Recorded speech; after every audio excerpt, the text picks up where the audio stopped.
Voici maintenant la fin de ce cours, la 5e partie, où nous allons revoir, cette fois-ci le microbe, sous un côté beaucoup plus sympathique. Nous allons ainsi revoir les micro-organismes dans l'environnement et l'énorme part qu'ils représentent, mais aussi nous allons voir les côtés bénéfiques, ce qu'ils peuvent vous apporter, notamment pour notre santé. Comme nous l'avions vu au début du cours, il existe plusieurs millions d'espèces différentes de microbes, aussi bien bactéries, virus et eucaryotes, représentant environ 60% de la matière organique sur Terre.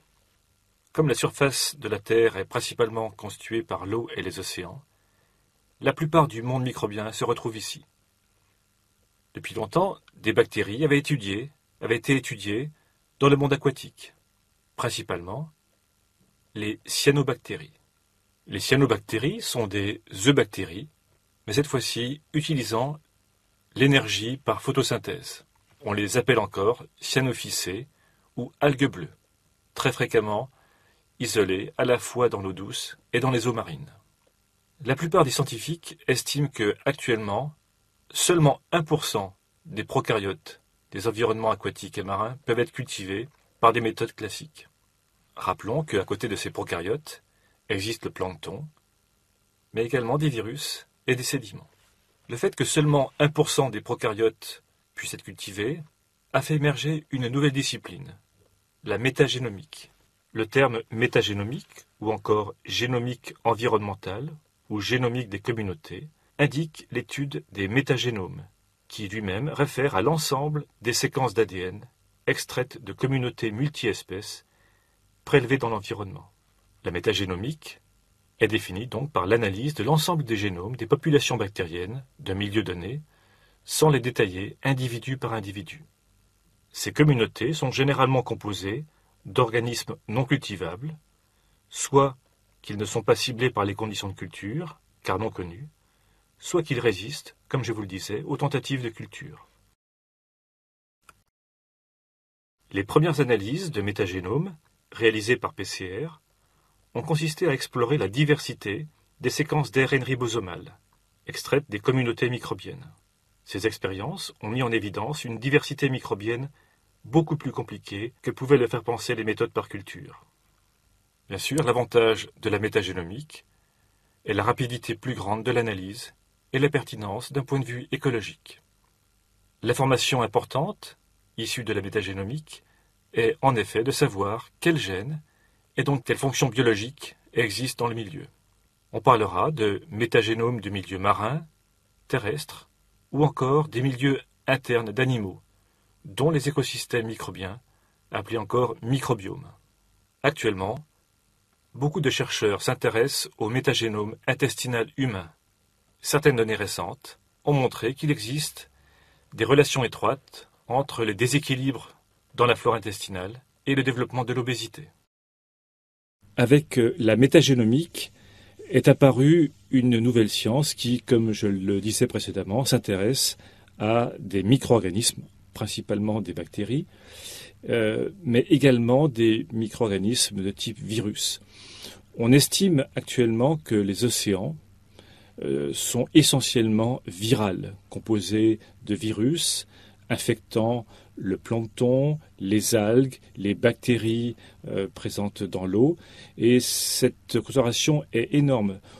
On estime que la concentration en virions libres dans l'eau de mer, ce qu'on peut appeler le viroplancton, c'est un nouveau terme, le viroplancton marin, est voisine de 1 milliard à 10 milliards de particules virales par litre à la surface de l'eau et des océans.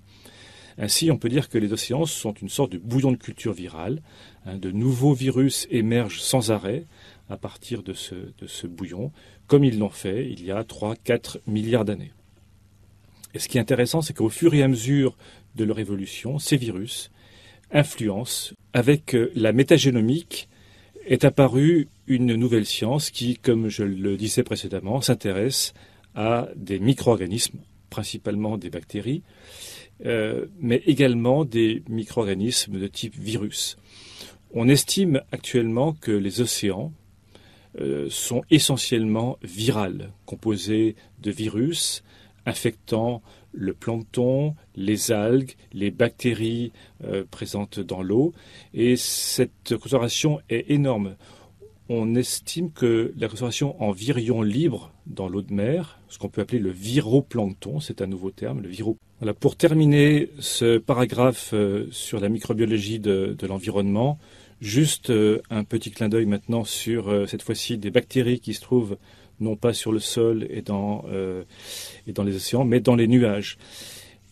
Des chercheurs ont très récemment démontré que des bactéries peuvent bien sûr subsister au niveau des nuages et suivant la quantité et la qualité de ces bactéries, elles peuvent influer sur la formation des cristaux de glace dans les nuages et de cette manière influent sur le temps et principalement sur les orages et la formation de la grêle. Donc c'est juste pour vous montrer qu'en fait les bactéries, en fait elles sont partout. Voilà, pour terminer le développement des nouvelles techniques cellulaires et moléculaires ont fait apparaître une discipline complètement nouvelle, les biotechnologies, qui consiste à faire travailler les micro-organismes, notamment pour des applications dans des domaines comme la médecine, l'agriculture ou l'environnement. Une des bases des biotechnologies est la production de biomasse de micro-organismes, biomasse de bactéries, de virus ou de caryotes, notamment par fermentation. Classiquement, les biotech sont classées par couleur. Le développement, avant de définir les différents types de biotechnologie, une définition. Stricto sensu, les biotechnologies sont basées sur l'utilisation des organismes vivants, eucaryotes et procaryotes, le plus souvent après ingénierie génétique. Il s'agit donc l'utilisation d'organismes génétiquement modifiés pour des produits ou des services. Les biotechnologies rouges ont des applications en santé humaine, production de médicaments, de méthodes diagnostiques ou de capteurs. Les biotechnologies vertes concernent les applications dans l'agroalimentaire. Les grises, la production de biomasse, des méthodes de bioremédiation et des méthodes de fermentation. Les blanches signifient l'utilisation du biologique dans les synthèses, notamment en industrie chimique. Et enfin, les toutes dernières, celles qui seront dérivées de la métagénomique, les biotechnologies bleues, c'est-à-dire l'utilisation des micro-organismes marins. Quelques exemples pour les biotech rouges, l'application dans la médecine, notamment application en thérapie, diagnostic médical ou vétérinaire.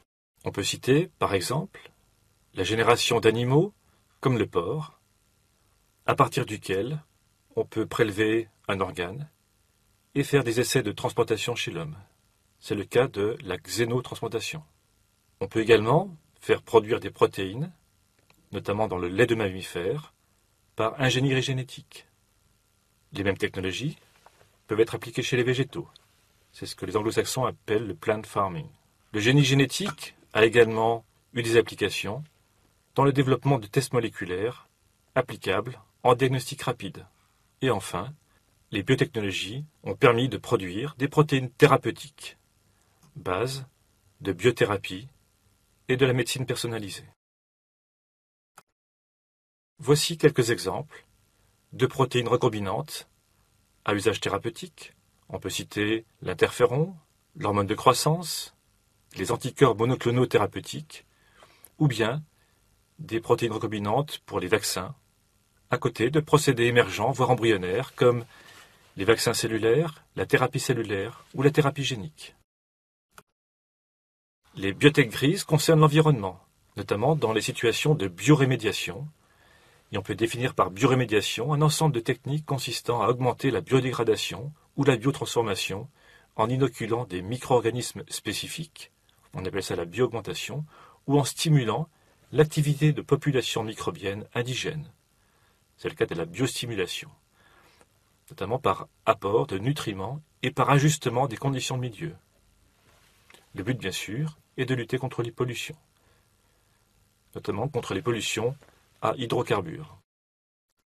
Les nouvelles technologies, comme la protéomique, les nanotechnologies et l'analyse bioinformatique, permettront de mieux connaître les microbes, principalement ceux de l'environnement, et ainsi découvrir de nouveaux microbes. Ces nouvelles technologies permettront également d'élaborer de nouveaux traitements. Bientôt, les micro-organismes seront considérés comme comestibles. C'est par exemple le domaine de ce qu'on appelle la probiotique. Les probiotiques sont des micro-organismes vivants utilisés comme suppléments alimentaires. Attention de ne pas confondre probiotiques avec prébiotiques.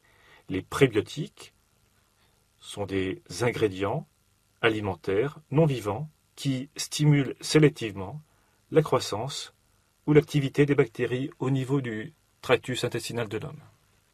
Enfin, via le génie génétique, les micro-organismes serviront dans les nouveaux champs de l'immunité anti-infectieuse pour préparer des anticorps monoclonaux thérapeutiques, anticorps chimériques, anticorps humanisés, préparer des vaccins, notamment contre des infections chroniques. Dans ce cas-là, on parlera plus de vaccins prophylactiques, mais vaccins thérapeutiques, et pourquoi pas des vaccins comestibles. Enfin, une meilleure connaissance des interactions entre microbes et immunité permettront de mieux connaître le mécanisme d'action des immunomodulateurs. Nous arrivons à la fin de ce cours. Je voudrais attirer votre attention sur les progrès importants qui ont été faits dans l'hygiène et dans les nouvelles thérapies anti-infectieuses. Tous ces progrès ont abouti à faire disparaître certaines maladies infectieuses ou à les contrôler. C'est le cas par exemple du contrôle des hépatites A, de la poliomyélite, de la rougeole, des oreillons, de la tuberculose, qui, comme le montre la figure à gauche, sont en décroissance depuis les années 1950. Mais dans le même temps, il faut noter des corrélations inverses entre les maladies infectieuses et les maladies immunopathologiques, notamment dans les pays occidentaux. Ceci a été développé dans mon cours lorsque j'ai abordé les mécanismes d'hypersensibilité. La figure de droite vous montre que dans le même temps, c'est-à-dire dans le même temps où les maladies infectieuses diminuent en incidence, les mécanismes immunopathologiques sont en augmentation. Par exemple, certaines maladies chroniques, comme la maladie de Crohn, la sclérose en plaques, les diabètes de type 1 ou l'asthme. Cette augmentation en incidence de ces pathologies inflammatoires ou pathologies de type immunitaire sont le fait des changements dans nos habitudes, des modifications dans l'alimentation ou bien encore l'influence de la pollution. Voilà, nous arrivons maintenant à la fin du cours. On peut dire que la lutte menée contre le monde microbien, contre les bactéries, les parasites, les virus, augmentant sans cesse la virulence des micro-organismes pour assurer leur survie, cette lutte peut être comparée à une guerre avec des escalades successives contre un ennemi aux ressources illimitées sans victoire décisive possible. Donc souvent redoutés, le plus souvent associés à tort à la maladie, les microbes représentent un monde fascinant, encore mal connu, d'une diversité insoupçonnée. Ils nous ont précédés, ils nous survivront. Et on pourrait citer Pasteur qui disait « Messieurs, ce sont les microbes qui auront le dernier mot ». Il faut donc réparer une injustice. Les microbes méritent vraiment une réhabilitation. En effet, en ce qui concerne les virus, les biologistes de l'évolution nous ont appris que c'est grâce au virus, par exemple, que la femme enceinte peut nourrir son fœtus, notamment par l'intermédiaire des rétrovirus endogènes.